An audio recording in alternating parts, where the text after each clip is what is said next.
to stop talking now and listen to me for 1 or 2 minutes, and then we've got the pleasure of listening to Andreas, which we're all really, really excited about.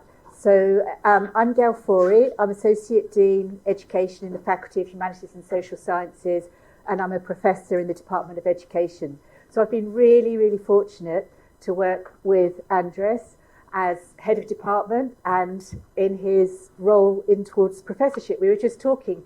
He actually started here 20 years ago in 2005 as a PhD student with Hugh. So if you want some funny stories later, you can ask Professor Hugh Lauder what he was like as a student. So you've got lots of stories, lots of stories afterwards. There will be cocktails and canapés served outside afterwards, which everybody is invited to. And this talk is recorded, and it's also live streamed. So some people, anybody online, welcome, and thank you for joining us online. And I will just say a few things about Andres that people have written. I did ask for some really naughty stories from his wife, but she said no, she wouldn't give them to me. They're secret. So Andres is a professor of policy and educational assessment in the Department of Education at the University of Bath, and director for the International Civic and Citizenship Education Studies, ICCS, and some of his colleagues who are working with him are here today and also online. It's an amazing achievement to have ICCS in our department, faculty, university. It's a global international centre that's looking at civic citizenship. So we're really fortunate that Andres won that very competitive bid to bring that to our university. He has over 20 years' experience of comparative analysis of education systems, with a particular focus on educational inequalities and civic education, using data from large-scale assessment. So if we have questions, he's been teaching on the EdD, and students on the EdD and undergraduate and postgraduate love his courses on quantitative analysis and looking at statistics. And he has some of the most productive PhD students, some of who are here today, who have actually done their PhD through publications, which Andres encourages as well. So that's another star for him, which has got lots of stars. It goes beyond the 5 stars. So Professor Sandoval-Hernandez has provided expert advice to various ministries of education, international organisations working in the field of education, development and policy. His research examines the intersection between policy, education, international large-scale assessments, with particular attention to the way in which data and narrative inform educational discourse and governance.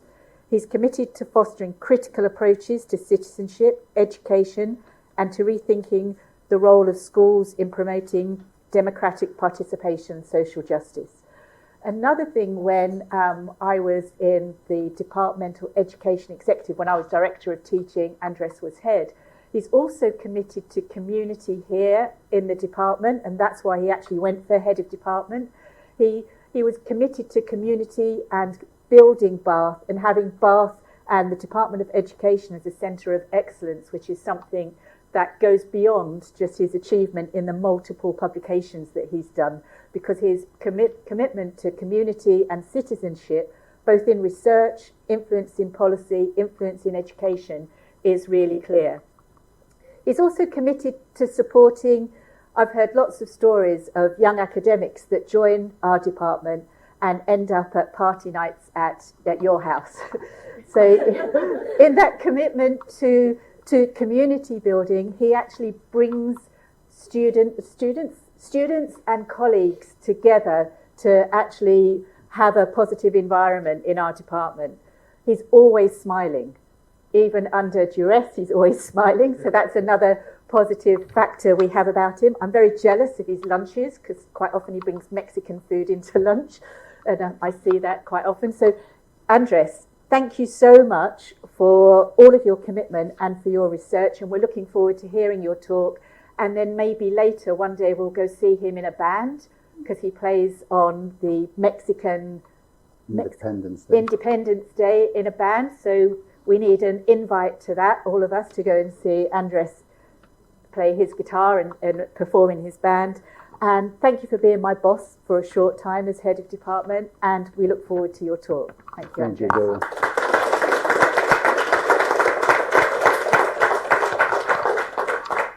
you, Thank you very much, Gail, for your kind words. And let me start by thanking everyone for being here. Today is a very special day for me, a very happy one. I'm very happy to be here. I'm very happy to see you all here. Thank you very much for coming. It's an important day because it's a journey that started 20 years ago, as Gail was saying. And today is an important milestone for me on this journey. Today is the day that we are celebrating having this professorship in the Department of Education at the University of Bath. One of my dreams come true, finally. And but I'm particularly grateful for some of the people. I'm grateful for everyone because this is a joint effort. This has been a collaborative effort all this journey.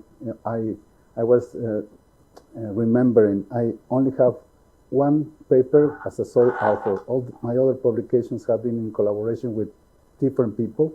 And this tells you like all the support that I've had in this journey. But I'm particularly grateful to Claudia for all the support that she has given me through the years, even before we started this journey.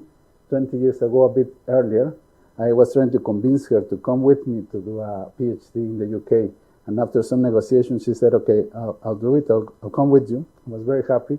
And then I decided, now I'm going to apply for a scholarship.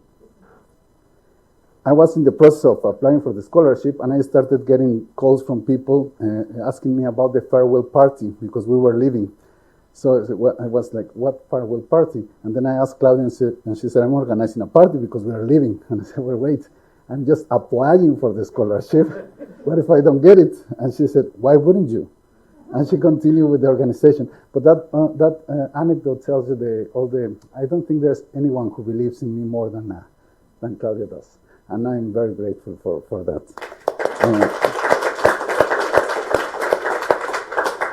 There are other people who are to blame for me to be here today, and one of them is sitting there in the back. Pedro Flores is my friend from more than 20 years ago from Mexico. I was working in a university there, and Pedro was coming back from York. He did a PhD in York and was coming to work in that university. And I asked him, Pedro, I want to do a PhD in the UK. What university do you recommend? And he said, don't look for a university, look for a supervisor. Supervisors are way more important than institutions. So you better look for a supervisor who is an institution. And he recommended you. And I couldn't be more grateful for that because that was the best experience as a student. I can hardly believe in a better supervisor that I could have had. I was very, very lucky. And he was the one to blame for me to ended up actually here. Because when I applied for this scholarship, I got the scholarship, but I needed an unconditional offer from the university. And for the unconditional offer, I needed to approve to pass the English test. And I sit the IELTS 3 times and didn't get the score that I needed. So I was about to lose the scholarship because I didn't have the unconditional offer. And I was desperate because I thought it's very difficult to get this scholarship. Everything was ready and I hadn't the English requirement. So I called Hugh. And I can, to explain the situation and ask him for help.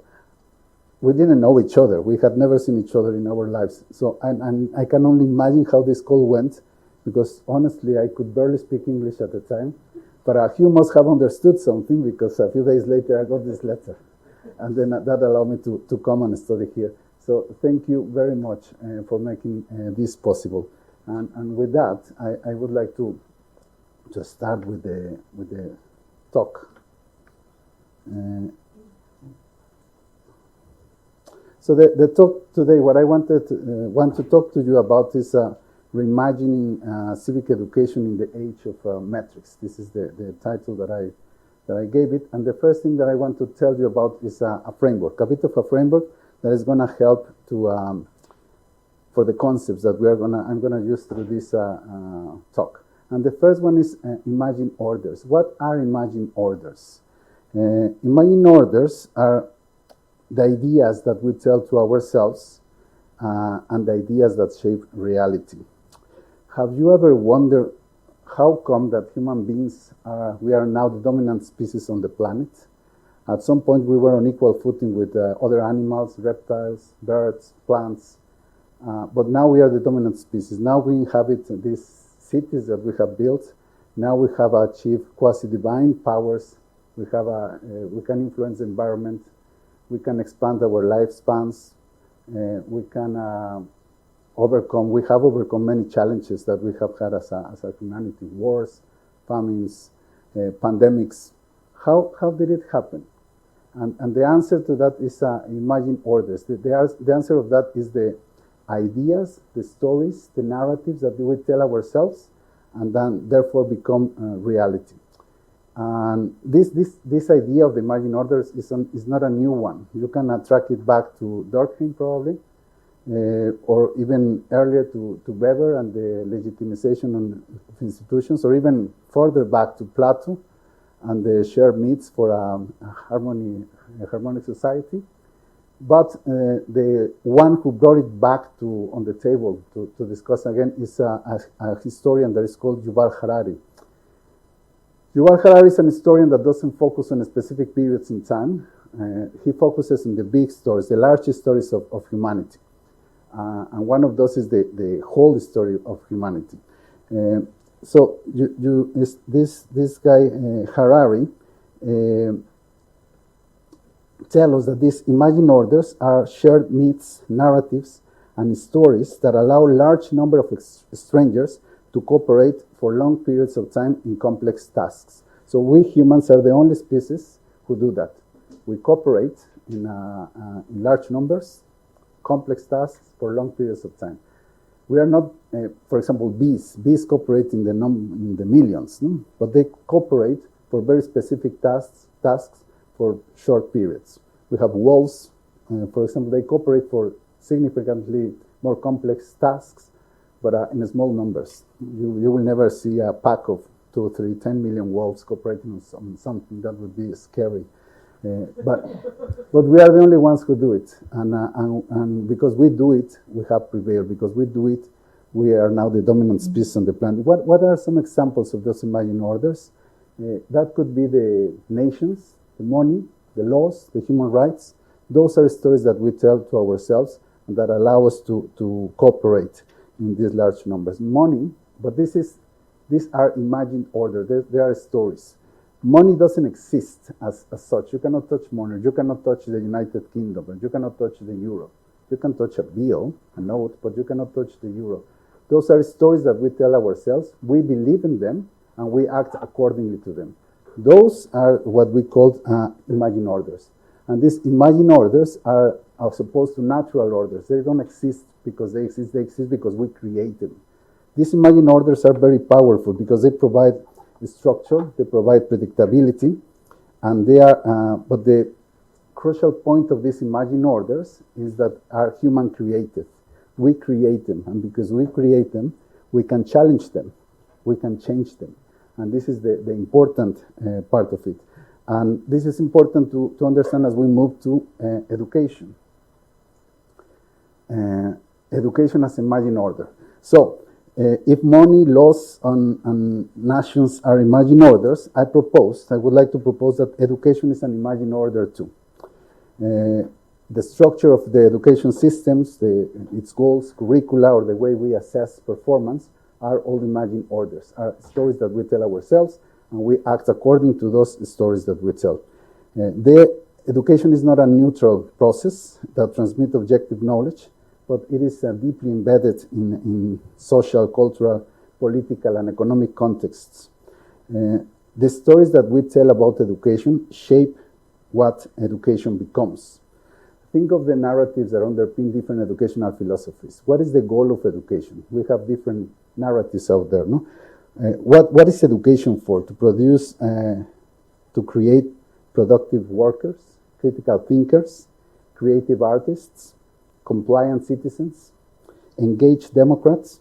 Each of those narratives have an underlying imagined order, different imagined order, created by us. Critical realism can probably help us here. No, critical realism focuses on the ontologies, on the critical realism realism focuses on the empirical, the actual, and the real. You can think of the empirical of the things that we observe, that could be test scores. The actual is what happens whether we observe it or not. And you can think here about teaching practices or classroom dynamics. And the real are the underlying causal mechanisms, like could be sociocultural stratification. Recognizing that education is an imagined order is fundamental because it forces us to confront the fact that the current systems that we have, the current education systems that we have, are not inevitable. They are the result of historical choices, compromises, and dominant narratives. It forces us to see that the debates about educational reforms are not about what works best. They are about the kind of society that we want to build and the role of education in that dynamic. So we come now to the intersection of three concepts that are important for today's lecture, for today's talk.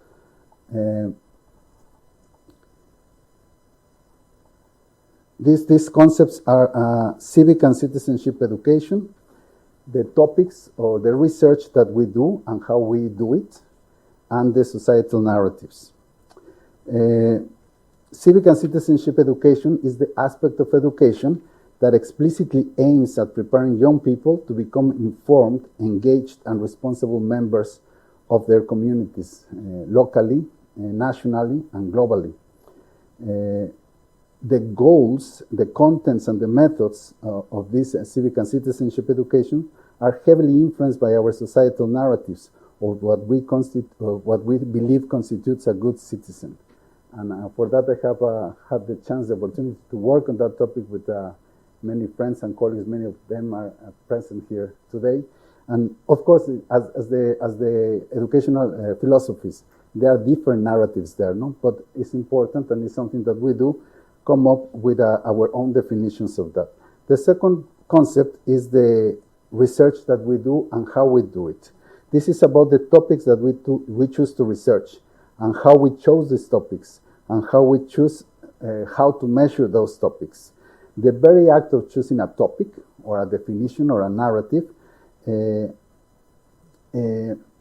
leaves out other things that we consider are not important. And of course, it has an influence on policy and practice and often shapes the narrative itself. The third concept is the societal narrative. And this is nothing but the imagined orders we have been discussing earlier. And in this case, applied to the purpose of education and the nature of society. These three elements are not separate, they are intertwined, they are entangled, and they influence each other constantly. The dominant societal narrative shapes what we deem important in education. What we deem important in education shapes what we research and how we do this research. And what we research and how we do this research reinforces or sometimes reshapes the dominant societal narrative. So it creates a loop, a system that fits into each other. So the central question here is, what are the consequences of this dynamic? This leads us directly into the problems that I propose we need to address as educators, as society. The first problem that I see is the dominance of human capital as a narrative. What is the narrative that currently shapes education globally? John Shelton, this is another historian. He wrote a book about the establishments of education systems. And he says that when education systems were established, they had a dual purpose. As he labels them, one purpose was human capital, which is educate, train students for future jobs, and makes an emphasis, it focuses on literacy, numeracy, and technical skills. And the other purpose was social democracy, to train students for democracy. And that focuses on knowledge, skills, attitudes, values, for active participation in a self-governing society. So both objectives have always existed and coexisted since the education systems are there. But Shelton says that in the last 50 years or more, the emphasis has been put on human capital. The language of educational policy today is saturated with terms like competitiveness, skills gaps, returns to investment, employability, and lifelong learning, but focused on the career adaptation along the life. But there's a problem with that. There is a problem with human capital being the dominant narrative. And the problem is that human capital is dead. And I'm sure Hugh would explain this much better than I do, but I will try my best. I apologize in advance, Hugh. Hugh and colleagues wrote a book that is called precisely The Death of Human Capital. And what Hugh and friends and colleagues say there is that the idea that investing in education and skills warranties individual societal economic prosperity is fundamentally flawed. And it's no longer viable in today's globalized, unequal, and technologically disrupted world. And some of the reasons are that the promises of education are broken. Education has broken promises. Once upon a time, it was true that you study hard, you go to university, and you have a good salary, you have a good employment, permanent employment forever. It's no longer the case. And this promise that education used to make is broken now. It's not true anymore. And it's not true for different reasons, no? But very briefly, probably one is globalization, the other one is technological disruption. Transnational companies focus on they focus on cheap labor rather than skilled personnel. And the other thing that the other problem or the other reason why human capital is dead or is dying is that human capital theory ignores structural inequality. It doesn't consider, nowhere in the theory is a mention of racism, classism, geographical inequalities. There is no mechanism to explain that privileged groups monopolize elite credentials and that there is no equal access to educational opportunities. So, what Hugh and colleagues propose in The Death of Human Capital is that education needs to go beyond these individualistic, solely economic purposes to include or to incorporate the common good as an objective. The death of human capital is a guiding policy principle to shift towards education that focuses on democratic participations. Now, how do we do that? The dominance of human capital is, of course, entangled and reinforced sometimes by the research topics that we choose and how we do this research, how we measure what the reality that we address. And that, of course, includes international large-scale assessments, which is one of the things that I have been doing since my PhD. And, well, many international large-scale assessments, these are international educational assessments that compare countries around the world, many of those are mounted on the narrative of human capital, where the most famous ones are PISA or TIMSS and PEARLS. Those studies are focused on these skills, literacy, mathematics, science, and they're mounted on that narrative. And of course, for example, PISA, the most famous one, is organized by an economics organization. So they see education as an input for economic development. It's completely mounted on that. It cannot go away from that. So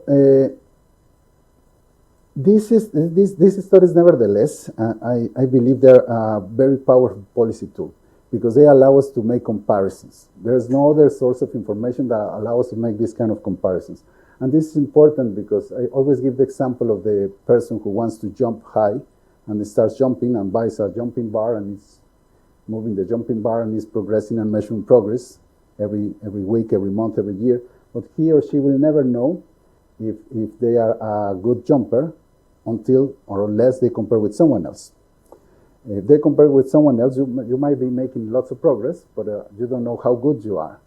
When you compare with someone else, you can realize how good you are, but more importantly, you can see, for example, things that you are not doing, but you could do to be a better jumper.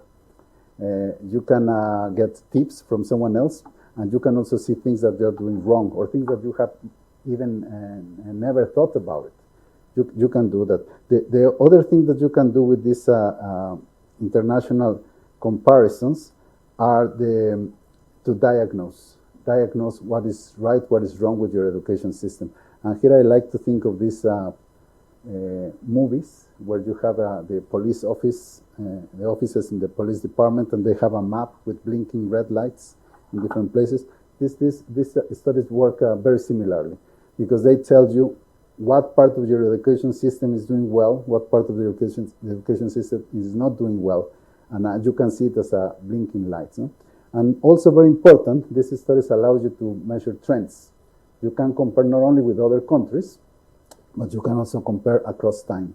So you can see how things are changing and how was the context in the time that you measure this information. However, over reliance on these measures has a significance, or carries with it significant risks. One is the reductionism. There's a very high risk of being reductionist. Complex educational goals are very difficult to be captured by aggregated quantitative measures, and we often end up measuring whatever is easier to measure instead of measuring what we need to measure. So that's a risk. Another one is the risk of testing to the test, which is another problem.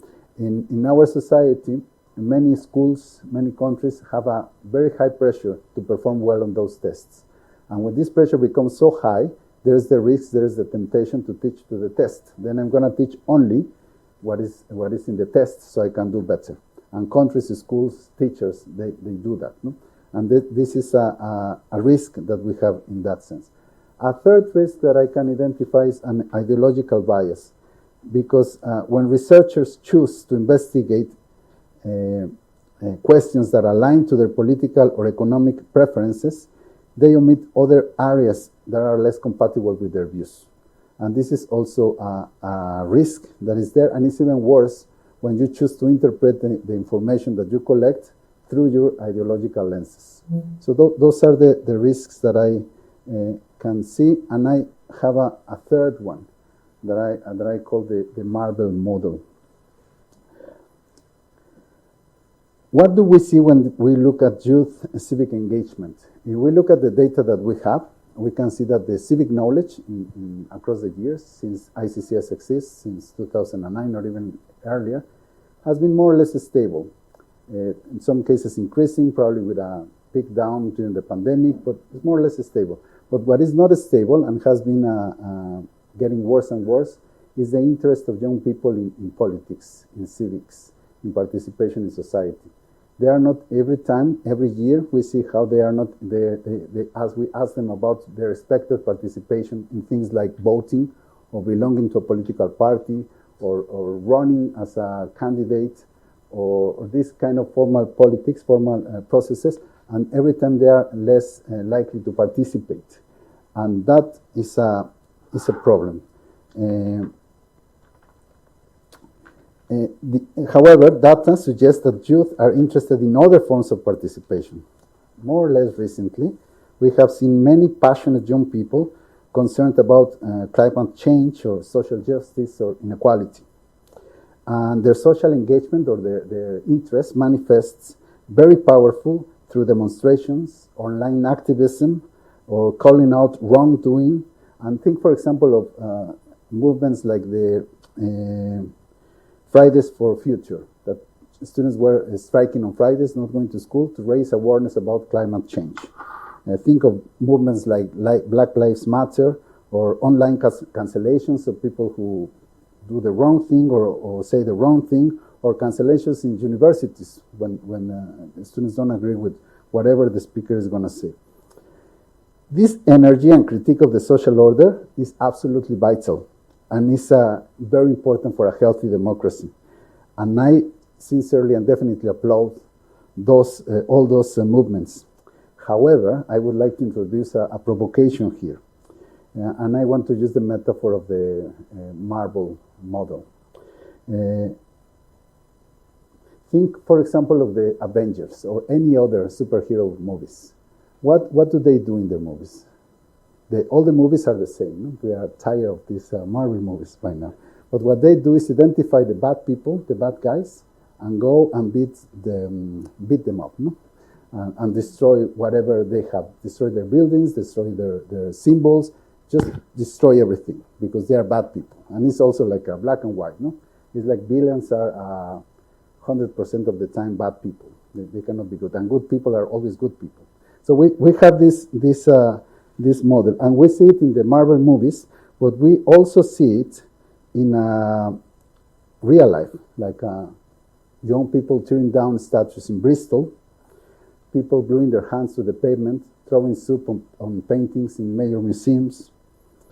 These actions grab attention and express outrage. And again, this is fundamental, very important, necessary.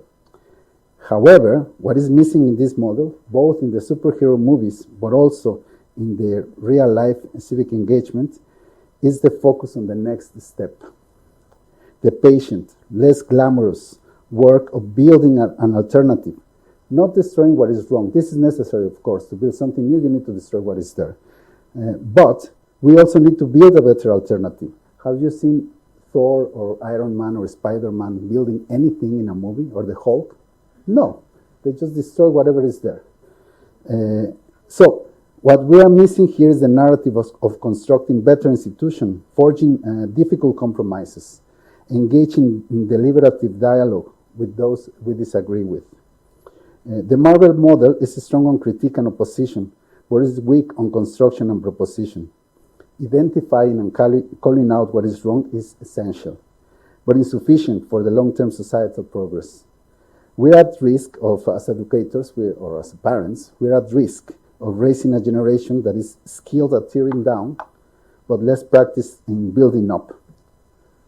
So how do we move forward? What do we do?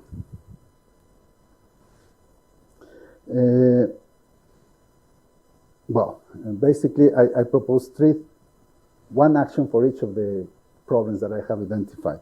The first one has to do with reclaiming civic and citizenship education's critical or important role in education. The second is about the way we use the data that we produce. Particularly, I'm going to focus on international large-scale assessments. And the third is how we move from this criticism to creation, reshaping this narrative. So, the first crucial step towards a solution, I believe, is to consciously establish and reprioritize the social democratic purpose of education. It's not about abandoning the goal of preparing students for the labor market. This is still important. But I think it's about rebalancing the role of human capital and social democracy, as Shelton would say. Why?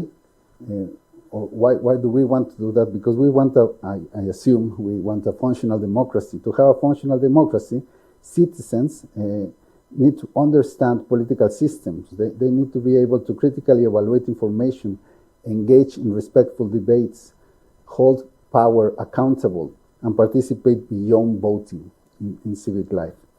We want social cohesion in an increasingly polarized society. Education is definitely going to play a fundamental role in fostering this understanding across differences, promoting tolerance, developing empathy, and building social trust. This is all necessary for the collective well-being. We also need it because we need to tackle complex global challenges. And this is something that we can only do bringing back the role of civic education to the center of the educational objectives. Things like climate change or pandemics or inequality or technological disruption require more than skills, require more than literacy or mathematics or science knowledge. They demand ethical reasoning, collaborative problem solving, and navigating disagreement constructively. And it's not only about these collective benefits, it's also about individual flourishing. Beyond collective benefits, civic and citizenship education contributes to individual autonomy and a richer, more meaningful, happier life. Making these shifts requires putting civic knowledge, attitudes, and engagement at the core of education. And it means consciously choosing to tell a different story about what education is and what education is for. But very lucky for us, we have the right tool right at our fingertips. We have the ICCS, the International Civic and Citizenship Study. And that brings me to the next point, which is about using data from international large-scale assessments wisely. And here is what I would like to show off, to highlight some of the work that we are doing very recently together with Magda, with Jan, with Francisco, and we have also some other people around the world helping us, like Catherine, who is here today, and some people who are working with us online. We have now in Bath the International Study Center for the International Civic and Citizenship Education Study. And this is a big deal, I would say, because ICCS is the only assessment explicitly designed to examine how education systems around the world prepare their young people for their roles as citizens in democratic societies. And therefore, ICCS holds at its core the conviction that the ultimate goal of education is the common good. So in doing that, ICCS reclaims the central position of the social democratic purpose of education. Now, this is a very ambitious project, and I mentioned just a small bunch of people here, but we are not the four crazy cats at the end of the corridor running this study. We are mounted on the shoulders of lots of people, very capable people. We are the International Study Center, but we have 26 countries currently enrolled in this study, and each of these countries has a national study center. And on top of, we are coordinating all these national study centers, but on top of that, we are coordinating some of the best, I would say, specialists in psychometrics, sampling, instrument development, online platform developments, data analysis, data processing, and those are working for the IEA, the International Association for the Educational Achievement, and they are located in Hamburg and in Amsterdam. So we are coordinating all these people, and we are, I feel, honored and humbled by the trust that has been put in us, in Magda and I. We are directing the center, but also in the whole team, because this is a huge responsibility for us. As I said, I believe ICCS is a very important study for the challenges that we are facing as society today. We also, with ICCS, contribute to address some others of the problems that I have been describing before. We try, or we contribute to avoid reductionism by doing our best to contextualize the information that we produce and analyze.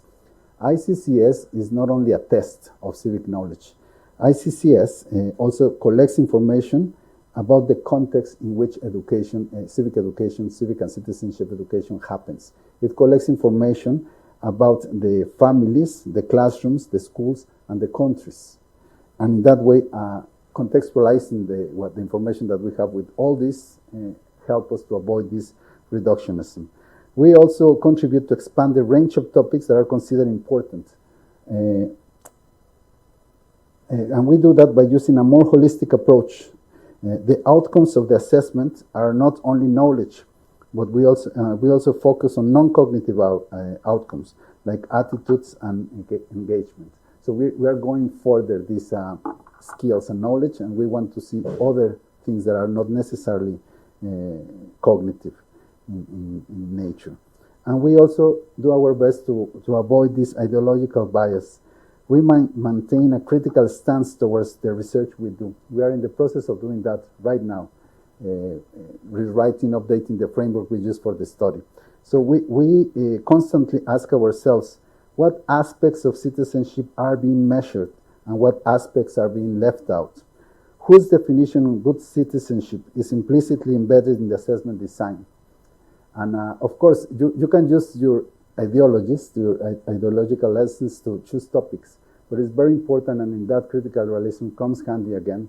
We have to understand reality through the best available theories, through the best available explanations. For that, you need to be, you may choose what to research based on your ideologies, but when you analyze the data, when you interpret the results, you have to do it in an impartial way. And that will open the avenues for other hypotheses, for other theories to explain the patterns that we identify. Because ICCS and these large-scale assessments are about identifying patterns. We cannot go very deep into the causes because of the nature of the information, but we can identify patterns, and we can propose hypotheses, and we can propose theories to explain those patterns. So the next way forward, the next thing, is to go from opposition to proposition. Having rebalanced educational goals and adopted a wiser approach about data, the final step is then to translate this into meaningful action, to go beyond the Marvel model towards actively building the democratic society we aspire to. ICCS do not do that. But ICCS do not do that because this is an assessment, it's not an intervention. However, ICCS provides information that can be used as a compass to guide the actions that can take us there.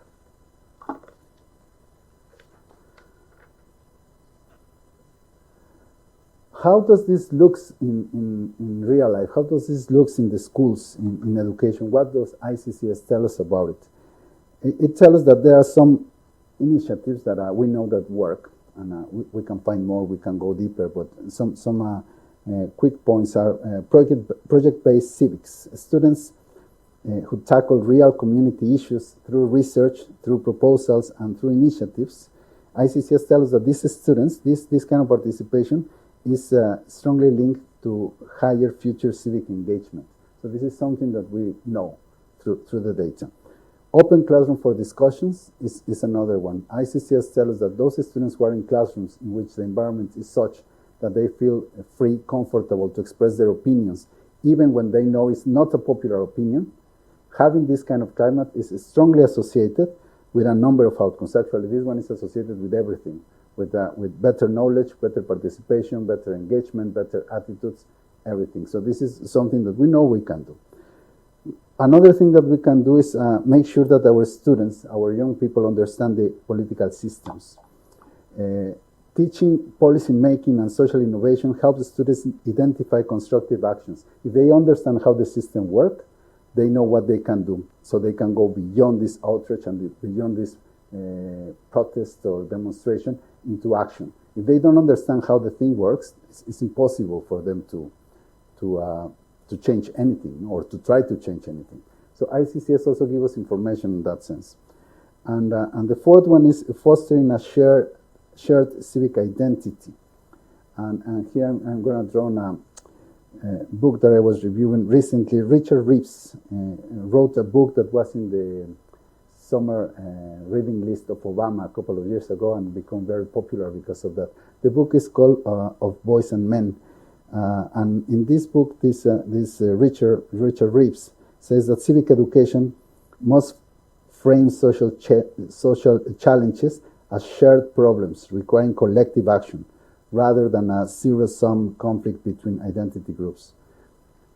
What I want to say here is that something that we often forget. Schools are the last place, the last time in which we have all people that is going to form the society a few years later. We have them all at the same time in the same room, regardless of the identities they are affiliated with, regardless of their political ideologies, regardless of their socioeconomic status. We have them there, and we are not making the most out of this opportunity. Later on, they will go on, and we know all our friends think the same that we think. All our friends, we go to university, everyone is in the university, so you are never together again.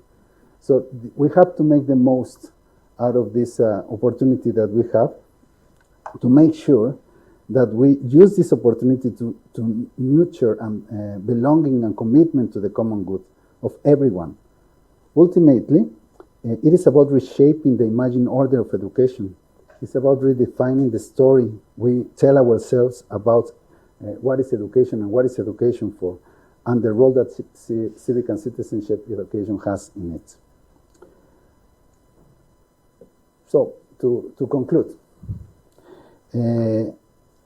let me briefly synthesize the journey that we've been through today. We defined what imagined orders are. We established that education can be considered such an order, an imagined order, that is shaped by beliefs, is not neutral, is not natural, is human-made, so we can challenge it, we can change it. We identify some core problems. We identify the global overemphasis on human capital, and the undermine of a social democratic purpose of education. We identify problems with the misuse of the data that is produced by international assessments.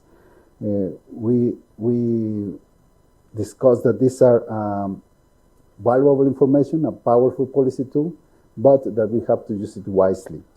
And we also talked about the Marvel model, no? Which is strong on critique, but weak on constructive collaborative action. But we, of course, have some way. We also review some of these pathways that we have to improve the situation. And those pathways, I would like to claim most of them go through this ICCS, through this study that we are working on. What we need to do is a conscious effort to rebalance educational goals, giving importance to the goal of preparing engaged democratic citizens. And this is all what ICCS is about. This is the main goal of ICCS. We need to use the data like ICCS, the data that is produced by studies like ICCS, more wisely. We need to contextualize it. We have to maintain a critical stance towards the topics we choose to research and how we research them. And we need to foster educational experiences that that form civic engagement, that move beyond the protest and critique, and embrace the challenge of building, constructing solutions, institutions, and community. So, to finish, this time for real, I would like to make a call for action to educators, to teachers, head teachers, administrators.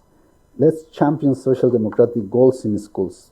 Let's foster civic learning, resist narrow metrics, and model constructive engagement. To policymakers, I would like to say we need to develop balanced educational policies. We need to fund citizenship education properly, because this is another problem that we face. To students, to young people, I would like to say engage with civic complexity.